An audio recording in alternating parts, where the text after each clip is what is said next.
ارشاد یہ ہے کہ وما یعلم جنود ربک الا ہوا، اللہ کے لشکر کیسے کیسے ہیں، ان کی تعداد کیا ہے، ان کا نام کیا ہے، ان کی طاقت کیا ہے، یہ دنیا میں کوئی نہیں جانتا، اللہ کے سوا کوئی نہیں جانتا۔ انہی لشکروں میں سے ایک لشکر اللہ تبارک و تعالیٰ کا یہ پانی ہے، جس نے اس وقت جیسے کہ میں نے کہا 2 ایٹمی ملکوں کی مت ماری ہوئی ہے۔ ڈیم ٹوٹ رہے ہیں، لاکھوں لوگ بے گھر ہو چکے ہیں، مال مویشی ڈنگر ان میں سے بہت سے بہہ چکے ہیں، بہت سے بچا لیے گئے ہیں۔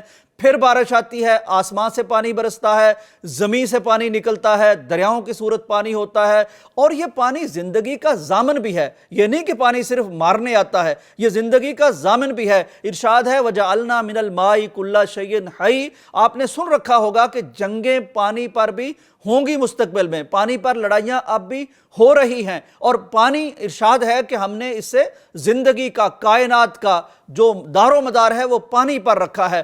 پانی اتنی خوبصورت اور اہم چیز ہے، جنت میں بھی جہاں ذکر آتا ہے خوبصورتی کا، جنت کے سبزے کا، جنت کی نعمتوں کا، وہاں تجری من تحتها الانہار، تو وہاں جو نہریں جاری ہے، نہر عربی میں دریا کو بھی کہتے ہیں، تو اس کا تذکرہ بھی آتا ہے۔ پانی اللہ کی رحمت بھی ہے، پانی اللہ کا عذاب بھی ہے، پانی اللہ کی عطا بھی ہے۔ دیکھیے نوح علیہ السلام کے واقعہ میں جب ہم دیکھتے ہیں تو وہ پانی نوح علیہ السلام کی نصرت، اپنے نبی کی مدد کے لیے آیا، اس میں سے نوح علیہ السلام اور ایمان والے بچ گئے، سیم پانی تھا، لیکن اس میں اللہ کے نافرمان اور سرکش وہ ڈوب گئے، غرق ہوئے، قصہ پرینہ بن گئے۔ سبق یہاں ایک اور بہت اہم ہے، حضرت نوح علیہ السلام کو اللہ تبارک و تعالیٰ اپنے حکم سے، اپنی مشیت ایزدی سے ویسے بھی بچا سکتا تھا، لیکن حکم دیا گیا کہ پہلے کشتی بنائیے۔ سبق یہ ملتا ہے کہ پانیوں سے بچتا وہ ہے جو پہلے کشتی بنا لیتا ہے۔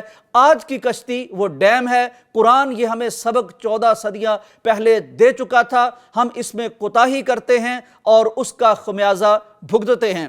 اگر پانی ہی کی بات کی جائے تو پانی کا تعلق حضرت یونس علیہ السلام سے بھی جڑتا دکھائی دیتا ہے۔ وہ بھی ایک بہت بڑی مچھلی کے پیٹ میں پانیوں میں چلے گئے، اور اس کا تذکرہ اللہ نے قرآن مجید میں کیا۔ اگین اللہ نے بتایا کہ یہ پانی بھی میری ایک طاقت ہے، میری ایک قوت ہے، میرے لشکر کا ایک چھوٹا سا حصہ ہے جو زندگی دینے کے کام بھی آتا ہے، اور میرے حکم سے زندگی بچانے کے کام بھی آتا ہے۔ حکم نہ ہو تو یونس علیہ السلام مچھلی کے پیٹ میں پانی میں سے زندہ نکل آتے ہیں۔ ڈبوتا پانی نہیں ہے، ڈبوتا اللہ تبارک و تعالیٰ ہے۔ پھر آگے بڑھیے، قرآن مجید ہی ہمیں ایک اور پانی کا، ایک اور دریا کا قصہ بیان فرماتا ہے۔ یہ قصہ حضرت موسیٰ علیہ السلام کا ہے، جہاں ہم نے دیکھا کہ جب ایک ایمان والی قوم تھی، ایک پیغمبر کا ساتھ دینے والی قوم تھی، تو تاریخ میں پہلی دفعہ لوگوں نے دیکھا کہ پانی نے اس لشکر کو رستہ دے دیا، یوں کہ ادھر کا پانی پہاڑ کی صورت ادھر کھڑا ہو گیا، ادھر کا ادھر ہمالیہ کی صورت کھڑا ہو گیا، درمیان میں سے اس قوم کو رستہ ملا، اور یہی پانی جب نافرمان آئے تو اس پانی نے ان کو ڈبو دیا، غرق کر دیا۔ یہ قصہ قرآن مجید میں موجود ہے۔ اس کا سبق آج ہمیں لینے کی ضرورت ہے کہ یہ پانی نہیں ڈبوتا، ہمارے اعمال ہمیں ڈبوتے ہیں، ہماری سرکشیاں ہمیں ڈبوتی ہیں، اور ہمارا ایمان ہمیں بچاتا ہے، اور ہماری پیش بندی ہمیں بچاتی ہے۔ یہ عقل جو اللہ نے دے رکھی ہے نا، یہ شریعت عقل والوں پر لاگو ہوتی ہے، تو یہ بھی عقل کا تقاضا ہے کہ پانیوں کے اندر، دریاؤں کے اندر سوسائٹیاں نہ بسائی جائیں، ڈیم بنائے جائیں، بندوبست کیا جائے۔ اپنی عقل کو استعمال نہ کرنا، نوح علیہ السلام کی پیروی کر کے پیش بندی نہ کرنا، اور پھر اس کو اللہ کا عذاب قرار دے دینا، یہ بھی غلط رویہ ہے۔ یہ بھی ہمیں قرآن مجید بتاتا ہے۔ پھر ناظرین کرام، ہمیں پانی کے حوالے سے خضر علیہ السلام کا واقعہ بھی قرآن میں ملتا ہے۔ وہ بھی بہت رہنما ہمارے لیے اس حوالے سے ہے کہ بھائی پانیوں نے آنا ہوتا ہے، جن کے والدین نیک ہوتے ہیں ان کو اللہ، ایک تو یہ سبق ہے اس قصے میں کہ اللہ تعالیٰ ان کی مدد بعد میں بھی کرتا ہے، لیکن دوسرا سبق یہ ہے کہ یہ مدد بھی اسباب کے ذریعے سے، وسائل کے ذریعے سے، افراد کے ذریعے سے، عقل کے ذریعے سے کی جاتی ہے۔ یعنی حضرت خضر علیہ السلام نے وہ دیوار ان کی دوبارہ تعمیر کر دی، تاکہ بارشوں میں، سیلابوں میں وہ پانی جو نیچے جا کے جو جمع پونجی ان کے اجداد نے رکھی تھی، بچے چھوٹے تھے، یتیم تھے، ان کے جوان ہونے تک ان کو محفوظ رہنا تھا، چنانچہ یہ بتا دیا یہاں بھی کہ اسباب پانی سے بچاؤ کا اس میں کردار ہوتا ہے، اور یہ اسلامک ہسٹری ہمیں بتاتی ہے۔ پھر ناظرین اکرام یہ غور کیجئے کہ پانی جو ہے اللہ تبارک و تعالیٰ نے یہ جو فرمایا ہے نا کہ اس پر ہم نے زندگی کا مدار رکھا ہے۔ غور فرمائیے، قدیم ترین تہذیبیں ہوں، قدیم ترین دریاؤں کا تذکرہ ہو، اس سے صاف پتہ چلتا ہے کہ وہ کہاں ہوتی تھی؟ دریاؤں کے کناروں میں۔ لاہور کہاں واقع ہے؟ راوی کے کنارے میں۔ مصر میں کون سی تہذیب تھی؟ نیل کے کنارے پر تھی۔ اور کئی باقی یعنی سو آنا آپ دیکھتے جائیں کہ پانی قدیم زمانے سے لے کر آج تک انسان اس پر یعنی منحصر ہے، اس پر انحصار کرتا ہے، اس کی زندگی کا اس پر دار و مدار ہوتا ہے۔ پھر ناظرین اکرام غور کیجئے کہ پانی کو تسخیر کر لینا یہ انسان کے بس میں نہیں ہے۔ یہی انڈیا ہے جو دھمکیاں لگاتا تھا کہ پیاسا مار دوں گا اور پانی نہیں دوں گا۔ آج اس کے ڈیم ٹوٹ گئے ہیں، یہ پانی اس کے کنٹرول سے بھی نکل چکا ہے، اور اس کا مشرقی پنجاب جو ڈوبا ہے، وہ جس کو چڑھدا پنجاب کہتے ہیں، وہ ڈوبا ہے۔